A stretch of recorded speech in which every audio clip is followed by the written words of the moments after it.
When the Vice President of the United States goes to a restaurant to dine in with his family, a 19-year-old pro-Kamala activist spills the bottle of wine on his suit, swearing at him, and moments later she leaves the premise in cuffs. The evening of March 25, 2025 was warm and balmy in Palm Beach, Florida, the kind of night that drew locals and tourists alike to the upscale waterfront restaurants lining Ocean Drive. The sun had just dipped below the horizon, painting the sky in streaks of pink and gold, and a gentle breeze carried the scent of salt and hibiscus through the open-air patios. At Mar-a-Lago's exclusive dining room, a private enclave reserved for VIPs, Vice President Vance sat at a corner table with his wife, Usha, and their 3 young children. It was a rare night off for the 40-year-old Ohio native, a chance to escape the relentless grind of Washington politics and enjoy a family dinner away from the spotlight. The clink of silverware and the soft murmur of conversation filled the room, punctuated by the occasional laugh from his kids as they debated whether to order the lobster or the steak. Vance, dressed in a tailored navy suit with no tie, leaned back in his chair, a faint smile tugging at his lips as he watched his family. His beard was neatly trimmed, his dark hair swept back, and his eyes carried the weary but determined glint of a man who'd risen from Appalachia to the second highest office in the land. Usha, elegant in a cream-colored dress, reached across the table to adjust their youngest son's napkin, her calm presence a grounding force amid the chaos of their public life. The Secret Service detail, 4 agents in dark suits and earpieces, stood discreetly nearby, blending into the shadows of the ornate dining room with its crystal chandeliers and gilded walls. It was supposed to be a quiet night, a brief respite from the partisan storms that defined Vance's tenure. But trouble was brewing just beyond the velvet ropes.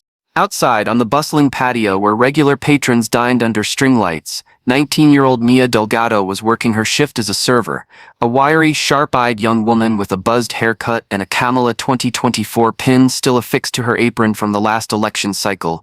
Mia was a firebrand activist who'd spent her teenage years marching in protest and flooding X with anti-Trump rants. She'd taken the job at Mar-a-Lago less for the paycheck and more for the chance to infiltrate enemy territory, as she'd bragged to her friends.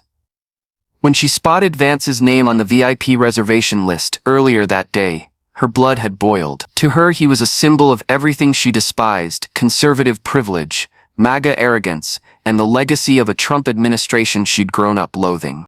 Mia balanced a tray of wine bottles as she weaved through the patio tables, her mind racing with a mix of rage and reckless bravado.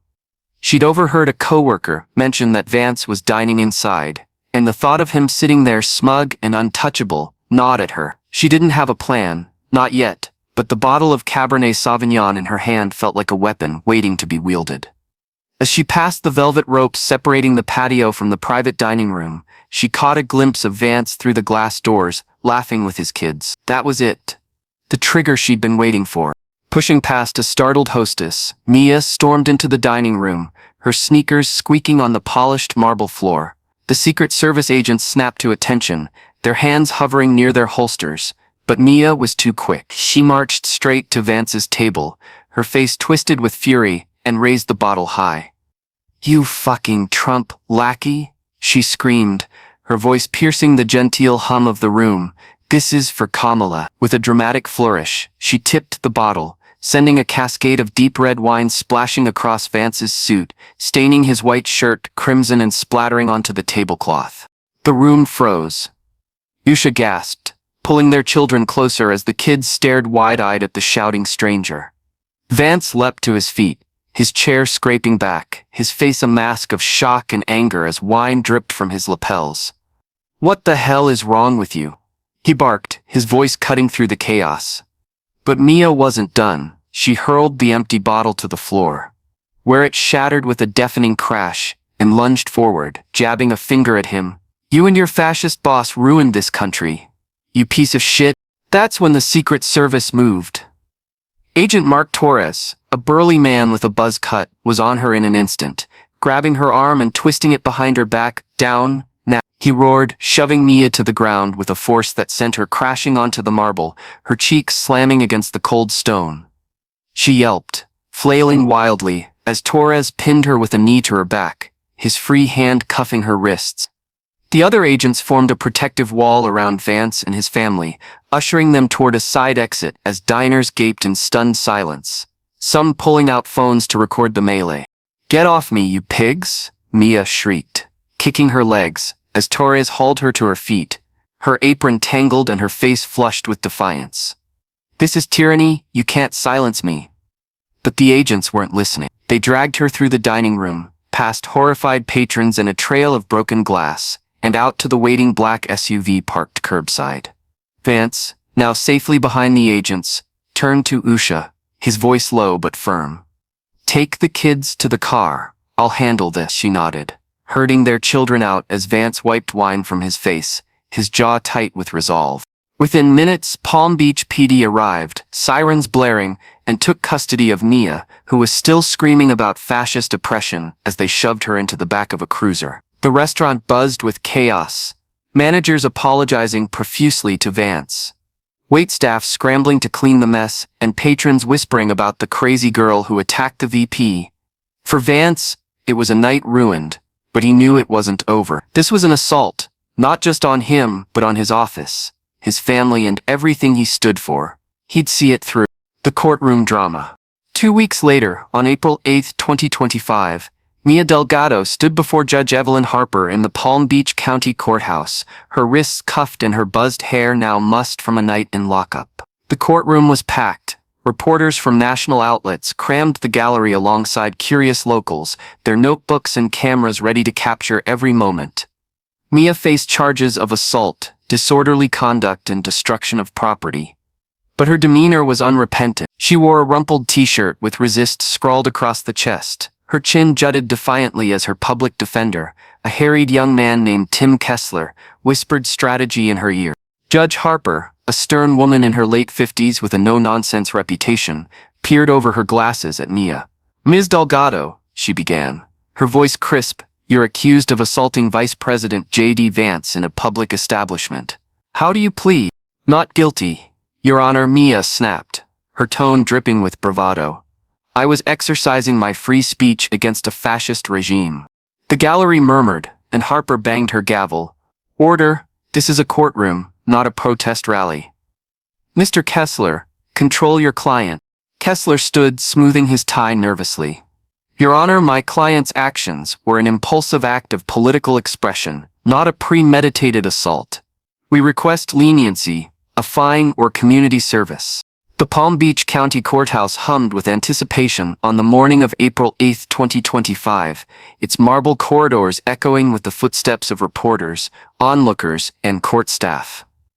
Room 4C, a cavernous chamber with high ceilings and rows of polished wooden benches, was packed to capacity. Sunlight streamed through tall windows, casting long shadows across the gallery, where journalists scribbled furiously and locals whispered about the spectacle unfolding before them. At the defendant's table stood Mia Delgado, a wiry 19-year-old with a buzzed haircut and a defiant glare.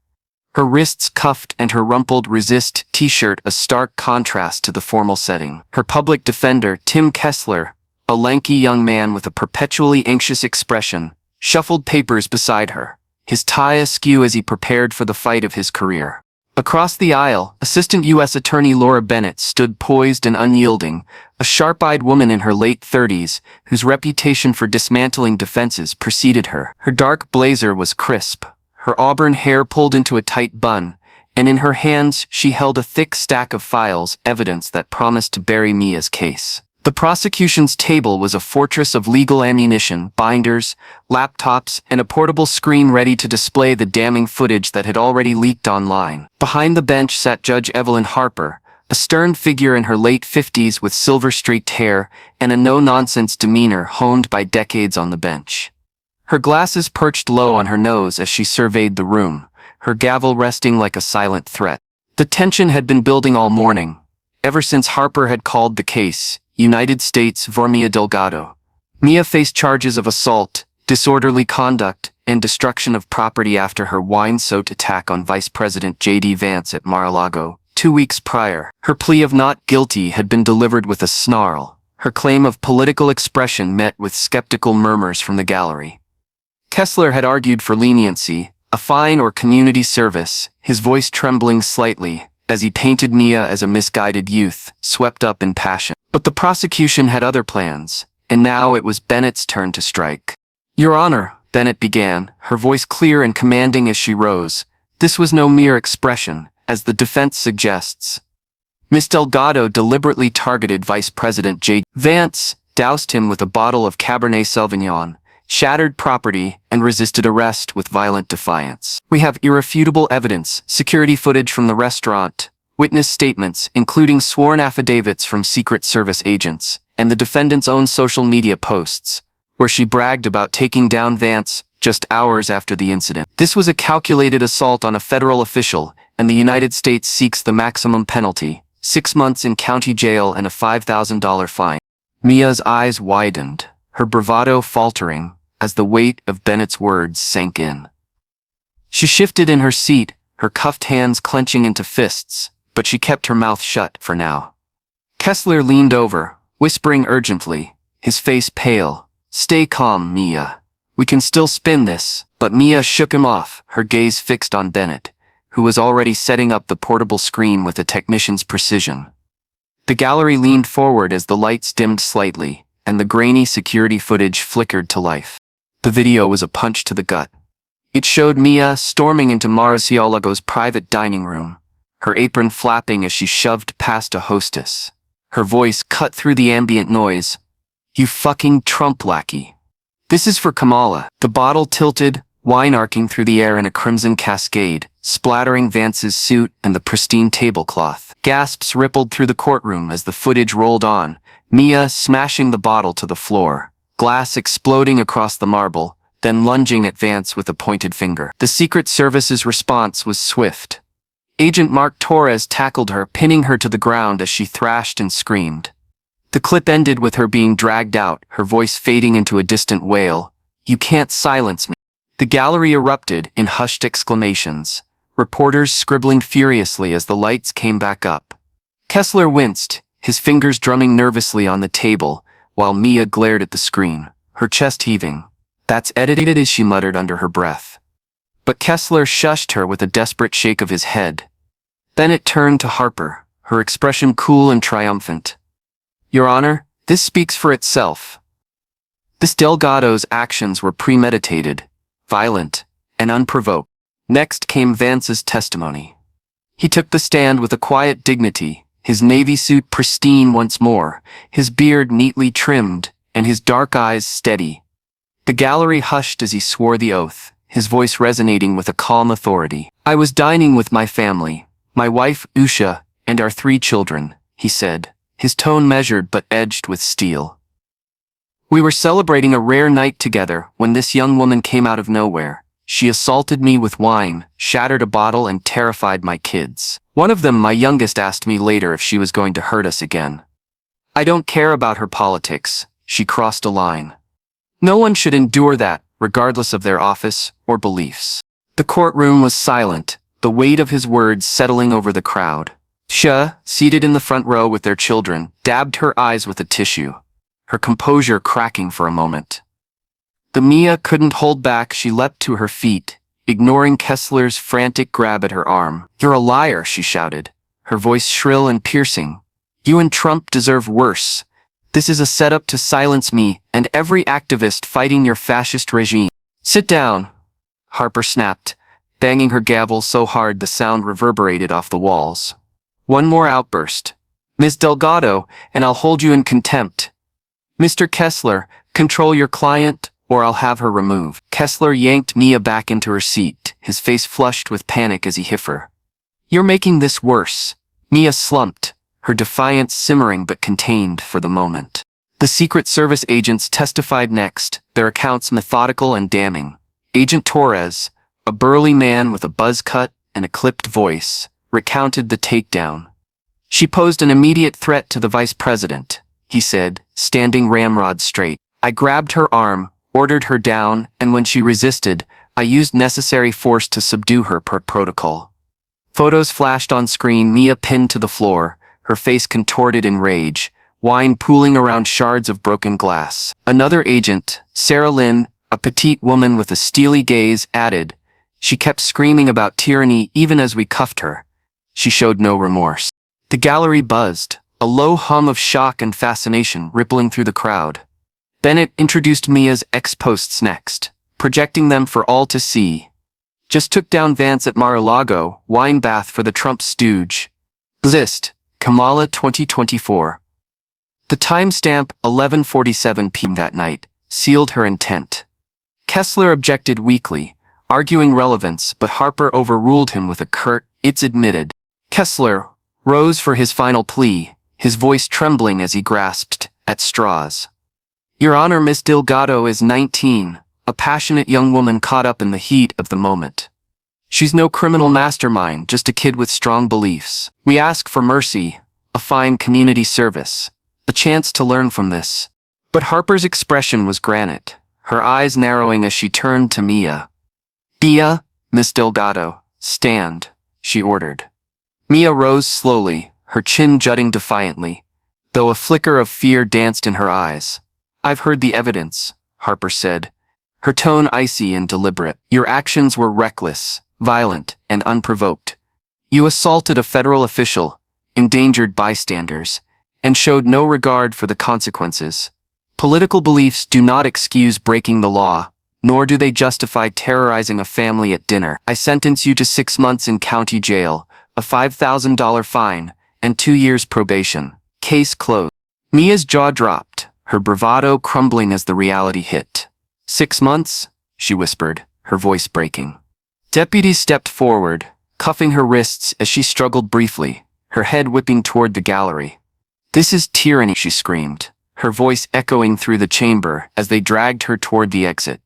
"You can't lock up the truth. This is for Kamala." The gallery erupted in whispers, some shaking their heads, others nodding in approval as the door slammed shut behind her. The Tasso watched from the witness stand, his expression unreadable but resolute, a faint tightness around his eyes betraying the toll of the ordeal. Outside, reporters swarmed him as he emerged into the humid Florida air, microphones thrusting toward his face. He paused, adjusting his cufflinks, and offered a curt statement: "Justice was served. That's all that matters." Then he turned, joining Usha and their children in a waiting SUV, the engine humming as they drove off into the fading light.